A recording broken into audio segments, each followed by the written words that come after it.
हाय नमस्कार. मी आता आहे फिनिक्स मॉलमध्ये. तर एक गोष्ट दाखवतो तुम्हाला इंटरेस्टिंग. इथे फूड कोर्ट असतं ना, म्हणजे आपण नाश्ता करायला गेल्यानंतर आपण काही ना काहीतरी फूड ऑर्डर करतो. हे सर्वात मोठं फूड कोर्ट असेल अशा म्हणजे मॉल जेवढे असतील तेवढे, आणि खूप डिसेंट आहे. तुम्हाला दाखवतो आता मी. हे बघा केवढं मोठं आहे बघा. तुम्हाला एक हे असेल इथून ते तिथपर्यंत बघा, तुम्हाला दिसतं एवढं मोठं फूड कोर्ट आहे. याचा पूर्ण व्हिडिओ पण मी काढतो. पण एक खूप मोठं फूड कोर्ट आहे.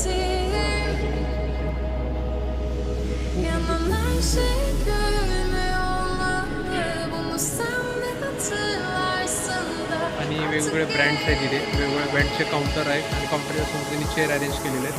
तर खूप मोठं सर्व मुंबईतलं मॉल जेवढे आहेत मुंबईतले मॉल त्याच्यामध्ये सर्व मोठं खूप म्हणजे बघा ते सर्व ब्रँड आहेत तिथे. आजूबाजूला फूड घेतलं तिथे सर्व करतात.